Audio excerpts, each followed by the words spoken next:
Abra a palavra do Senhor em Atos dos Apóstolos, capítulo de número 2, versículo de número 42.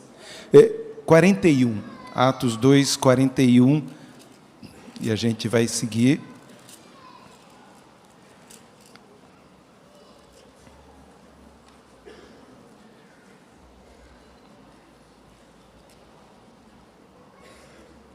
De 41 a 47.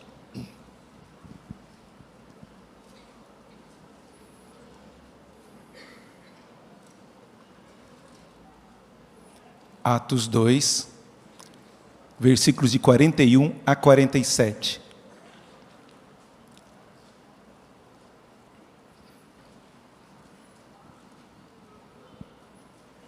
Diz assim a palavra do Senhor: Então, os que lhe aceitaram a palavra foram batizados. Havendo um acréscimo naquele dia de quase 3.000 pessoas, e perseveravam na doutrina dos apóstolos, e na comunhão, no partir do pão e nas orações. Em cada alma havia temor, e muitos prodígios e sinais eram feitos por intermédio dos apóstolos.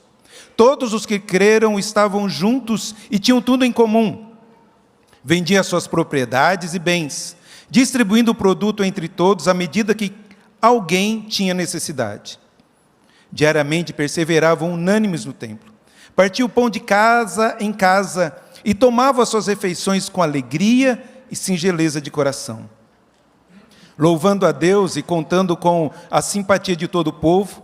Enquanto isso, acrescentava-lhes o Senhor, dia a dia, os que iam sendo salvos. Vamos orar? Senhor, nós te louvamos e te agradecemos por esse momento precioso de adoração, de louvor, de contrição. Em tudo isso, ó Pai, podemos ver a presença do Senhor, o mover do Senhor, o Teu Santo Espírito trabalhando no nosso coração. Ó Pai, nós viemos aqui para entregar ao Senhor e o Senhor que derrama sobre nós bênçãos sem medidas. Santíssimo Deus, fale ao nosso coração nesse momento de meditar em Tua palavra.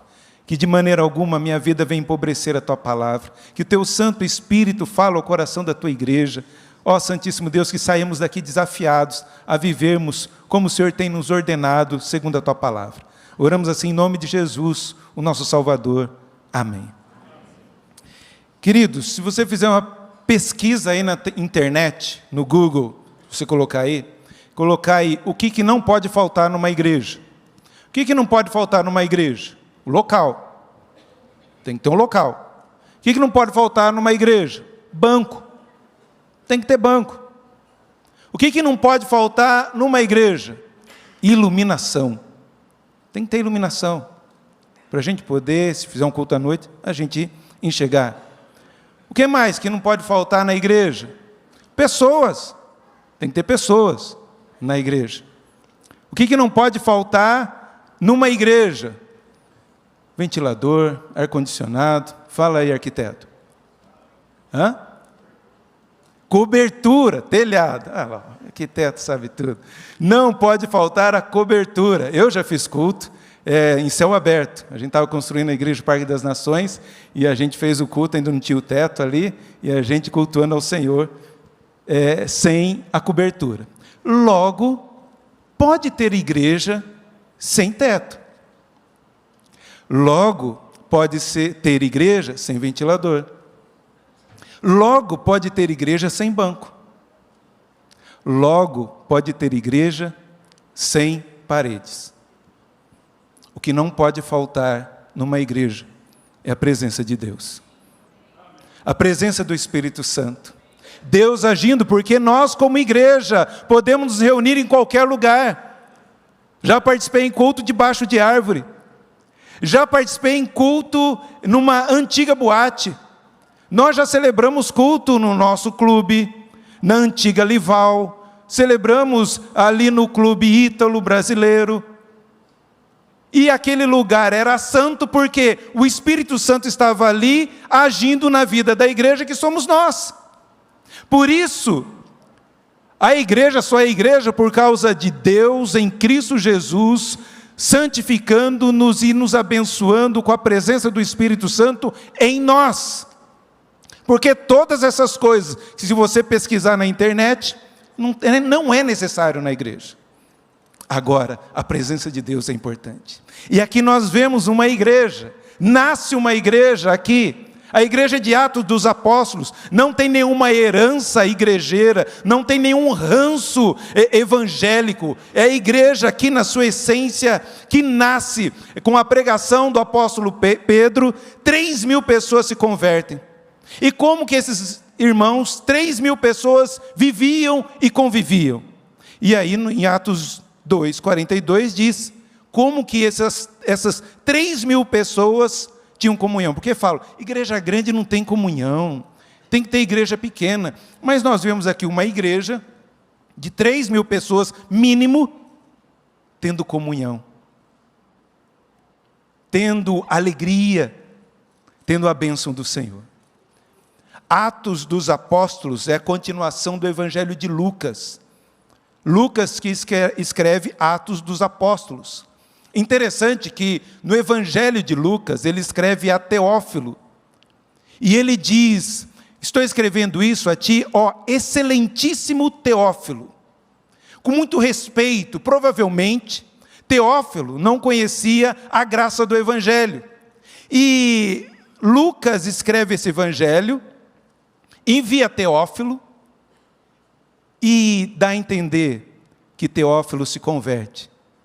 Porque já em Atos dos Apóstolos, ele não chama mais de ó excelentíssimo Teófilo, mas ele chama de Teófilo, como irmão, como da mesma fé. E agora Lucas vai escrever a história da igreja, como que nasce a igreja. A igreja vem de Deus, nasce de Deus porque a igreja é de Deus. Não é do presbítero, não é do pastor. A igreja é de Deus. Não é da pessoa que dá o dízimo, o maior dízimo aqui. Não é da família que fundou aqui, colocou a pedra fundamental. A igreja é de Deus. Porque Deus instituiu, Deus estabeleceu e confiou a nós o caminhar dessa igreja para a glória dele. Por isso, aqui eu gostaria que nós pudéssemos ver algumas características dessa igreja. Atos dos Apóstolos também não devia ser chamado Atos dos Apóstolos. Devia ser chamado Atos do Espírito Santo. Porque em todo momento, o Espírito Santo está agindo na vida dessa igreja. Enchendo pessoas, enchendo a igreja do Espírito Santo para que possa proclamar o Evangelho da salvação. Quais são as características dessa igreja de Deus? Que Deus almeja e deseja ter. Porque hoje está em moda a igreja de tudo quanto é jeito. Mas qual é a igreja que o Senhor Jesus quer e deseja ter? E nós vemos aqui em Atos 2:42. A primeira característica está aqui: perseveravam na doutrina dos apóstolos. Se nós queremos ser uma igreja verdadeira, que nós possamos ter essa característica, uma igreja que persevera na doutrina dos apóstolos. E qual é a doutrina dos apóstolos? A doutrina dos apóstolos diz que Deus é criador. O mundo não vem de uma evolução, mas é Deus quem criou a mim e a você. É Deus o autor, com a sua palavra Ele criou todas as coisas. Nós cremos nisso e vamos continuar proclamando isso. Por mais que a escola, por mais que as leis queiram dizer que nós somos um processo de evolução, que de uma explosão, de um caldo quente, surge aí um vermezinho e do vermezinho aqui estamos nós. Não. Nós cremos que Deus nos criou. Essa é a doutrina dos apóstolos. A doutrina dos apóstolos também diz que Jesus nasceu, que Deus se fez carne, nasceu, viveu entre nós, cheio de graça e de verdade. Foi provado e aprovado por Deus através de sinais, prodígios e maravilhas, mostrando quem realmente Ele é, o Deus verdadeiro. Essa é a doutrina dos apóstolos, que Deus nos ensina e nos chama a ter. A doutrina dos apóstolos nos mostra que Ele não apenas nasceu, viveu entre nós de maneira santa, mas também mostra que Jesus morreu na cruz. E a morte de cruz de Jesus não foi um acidente. Foi algo planejado por Deus. Deus planejou antes da fundação do mundo. Jesus morreu antes da fundação do mundo por mim e por você. Antes de nós nascermos, Deus já pensou em mim, Deus já pensou em você, e por isso envia Cristo Jesus. Jesus até ora por mim. Lá no Evangelho de João, capítulo 17, Jesus roga: Senhor, eu não peço só por esses, mas também por aqueles que vão crer. Eu fui alvo da oração do Senhor Jesus antes mesmo de eu nascer. Essa é a doutrina dos apóstolos. A doutrina dos apóstolos crê que Jesus morreu, mas ressuscitou, subiu aos céus e vai voltar para buscar a sua igreja, que somos nós. É nisso que nós cremos. Nós cremos também na doutrina dos apóstolos, que diz que o Espírito Santo foi derramado sobre a igreja, nos deu poder, unção, para proclamar, anunciar a salvação que nós temos em Cristo Jesus. Nós somos salvos com o propósito de render glórias a Deus e proclamar a salvação, as boas novas, a quem Deus nos enviar. Essas são as características dessa igreja, da doutrina dos apóstolos. Será que nós estamos vivendo essa doutrina dos apóstolos? A igreja verdadeira é aquela que não negocia suas verdades. Olha, vocês não devem mais falar desse nome de Jesus. Os apóstolos não negociaram essa verdade. Mesmo com ameaças de morte, continuaram pregando o evangelho do Senhor Jesus. A igreja verdadeira não negocia as verdades do evangelho.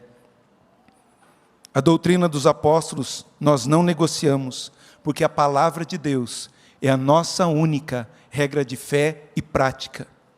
O mundo pode mudar, as coisas podem mudar, mas a palavra de Deus não muda, permanece a mesma. E vamos continuar proclamando o evangelho da salvação, ainda com risco de sermos presos, por falarmos sobre ideologia de gênero, por falar sobre aborto, por falar por tantas coisas que estão impedindo de nós falarmos. Vamos continuar falando, proclamando esse evangelho e a verdade da palavra. Ainda bem que a igreja tem bons advogados. Pode batalhar por nós ali, nos soltar da prisão. Não negocie a palavra do Senhor. Medite nessa palavra. Essa igreja perseverava, ela buscava, estava no coração a meditação na palavra do Senhor. Perseverava na palavra, não negociava isso. Não podemos mudar o nosso discurso para atrair pessoas. Não podemos mudar o nosso discurso para não ofender pessoas. Quando eu falo em velório, a gente anuncia ali, há 2 momentos que o incrédulo para ouvir a palavra do Senhor, sem ser na igreja, que dificilmente eles vêm à igreja, né? É no casamento, ele tem que ouvir o evangelho, e a gente prega o evangelho, e no velório, e uma pessoa não gostou, porque eu falei que Jesus é o caminho, a verdade e a vida. A gente podia ser politicamente correto, não é bem assim não, eu tenho que falar a verdade, e a verdade é esta: Jesus é o caminho, não há outro caminho. Se existir outro caminho, outro meio de salvação sem ser Jesus, Jesus mentiu. E se ele mentiu, essa palavra é mentirosa, nós não devemos acreditar nela.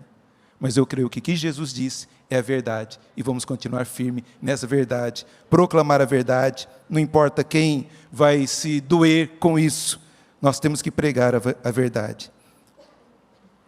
A igreja do Senhor Jesus persevera na doutrina dos apóstolos. Eu louvo a Deus pela vida dessa igreja, que há 95 anos persevera nessa doutrina. Não negocia a palavra, não barganha. Vamos fazer alguma coisa para atrair mais gente? Não precisamos disso.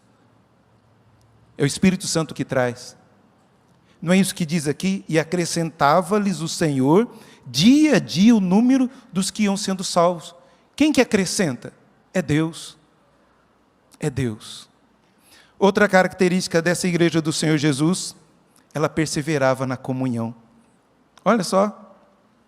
E perseveravam na doutrina dos apóstolos e na comunhão. Que bênção isso! A igreja não tem que ser conhecida pelo seu louvor lindo e maravilhoso. A igreja não tem que ser conhecida pela sua boa retórica, pastores estudados, bem alinhados, bonitos, alguns. A gente não deve ser conhecido pela nossa bela arquitetura, pelo conforto que nós temos aqui. A verdadeira igreja de Cristo é conhecida pelo amor que nós temos uns pelos outros, e também pelo amor que nós temos pelas pessoas lá fora. Essa é a característica da igreja. Nisto conhecerão que sois os meus discípulos, se tiverdes amor uns com os outros. E tendo amor, que maravilha ter bons louvores, ter pastores bem instruídos, ter uma igreja linda e maravilhosa, um lugar belo, mas a maior característica, a maior marca da nossa igreja tem que ser o amor. E essa é a responsabilidade nossa, de nos esforçarmos. Há pessoas aqui que não conhecem. Como pastor, a gente sabe que tem um grupo que, famílias que só sentam desse lado, outras que só sentam desse lado, e outras que só sentam lá em cima. Eu gostaria de um dia misturar tudo. Mas aí eu sei, pastor, tirar eu do meu lugar, o que é isso? Né? Deixa eu ficar aqui. Queridos, nós temos que parar de ser auditório e começar a ser comunidade. Nós nos achegamos aqui não para assistir o culto, mas para participar do culto. Eu me envolver, sim, igreja é envolvimento. Porque se você não tem comunhão, essa não é a característica da igreja de Cristo. E se essa não é a característica da igreja de Cristo, alguma coisa está errada com você. Porque o discípulo de Jesus busca ter comunhão uns com os outros. Saia do seu lugar, cumprimente quem você nunca cumprimentou. Diga, seja bem-vindo, nunca vi você aqui. Poxa, 10 anos que eu venho aqui. Acontece isso. Mas cumprimente as pessoas. Fica difícil hoje, depois da pandemia, abraçar. Está começando de novo. A gente cumprimentar. Hoje mesmo estávamos num almoço, e falando, a gente podia fazer isso no Albino Greve. Uma feijoada lá no Albino Greve, onde a gente pudesse ir, ter comunhão. Ou aqui depois, aqui no salão. Vamos planejar isso para gerar mais comunhão, participarmos da vida da igreja. Essa igreja perseverava na comunhão. Essa é a marca da igreja, o amor. E na igreja nós somos sempre quê? O terceiro. Primeiro Deus, depois o meu irmão e por último eu. O problema é que muitos vêm aqui para primeiro eu, depois Deus e depois o meu irmão. Cuidado com isso. Venha adorar o Senhor e venha ter comunhão uns com os outros. Desce um pouquinho às vezes, tá? Quem está na galeria, às vezes alguns cultos que tem menos gente, não precisa estar lá, né? Pode descer para a gente estar mais perto aqui, juntinho. Na escola dominical a gente fica tudo aqui, mas tem uns 3, 4 que ficam lá, né? Não sei qual a razão, tudo bem, mas poderia descer para quê? A gente ter comunhão. Igreja não é auditório, igreja é comunidade, e nós vamos batalhar por isso. Terceira característica dessa igreja, essa igreja partia o pão, perseverava na doutrina dos apóstolos, na comunhão e no partir do pão. A celebração da ceia nos chama à santidade, nos chama ao arrependimento, ao compromisso, à vida santa, ao discernir a nossa vida para estender a mão ao pão, ao cálice. E essa igreja tinha esse discernimento. Nós precisamos ter esse discernimento do corpo de Cristo, do partir do pão, da responsabilidade, de buscar ter vida santa, sermos alvos da graça do Senhor e sermos santificados. É interessante que na igreja de Corintos, ali uma igreja com vários problemas, terríveis problemas. E o apóstolo Paulo fala aos santos, aos santificados da igreja de Corinto. Porque se depender de nós, nós não conseguiríamos buscar essa santidade, mas nós fomos santificados.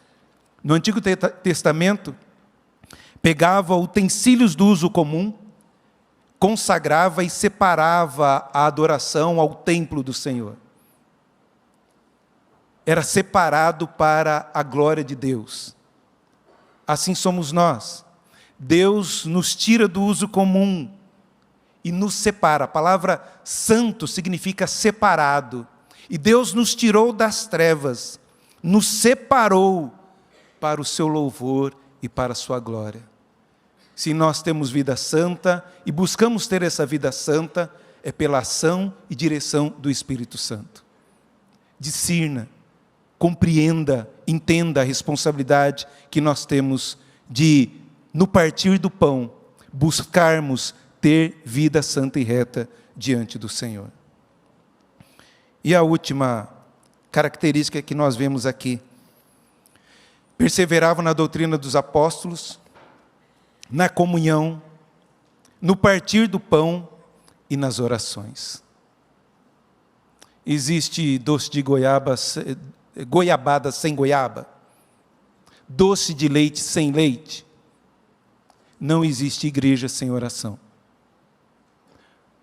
O Pai quer ouvir a sua voz. Nós nos acostumamos a vir, receber oração, mas nós não temos vida de oração.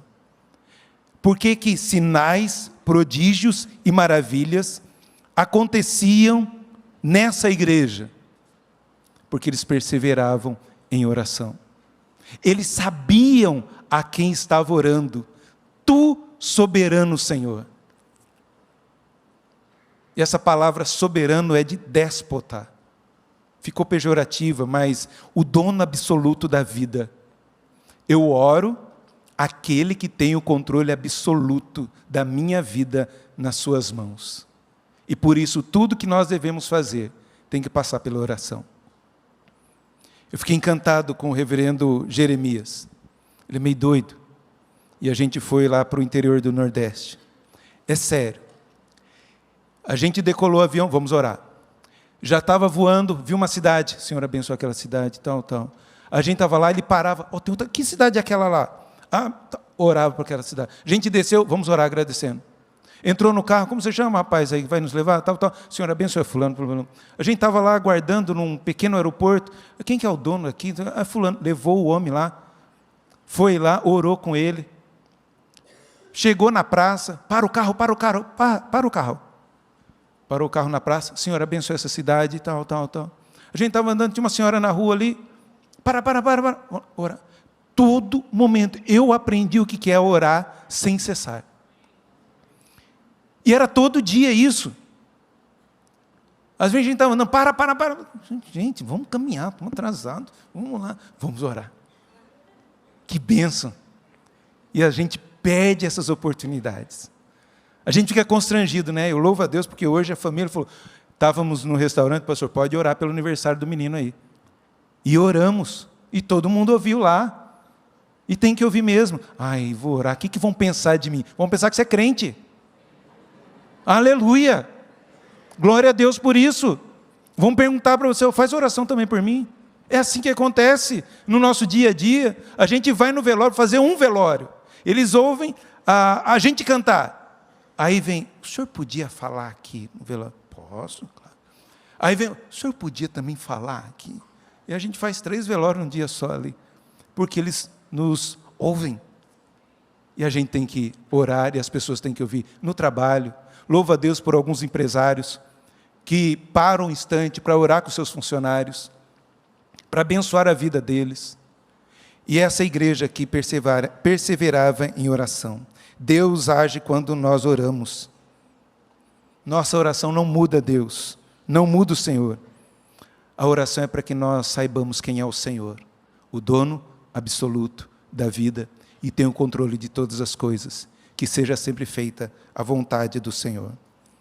Quando oramos, a bênção do Senhor vem, a vida na igreja, na família. É esse Deus que nós oramos. Que nós possamos vivenciar, que isso não falte à igreja. Isso não precisa ter templo, não precisa de banco, não precisa ali de ventilador. Não precisa. Essas são marcas e características de uma igreja verdadeira.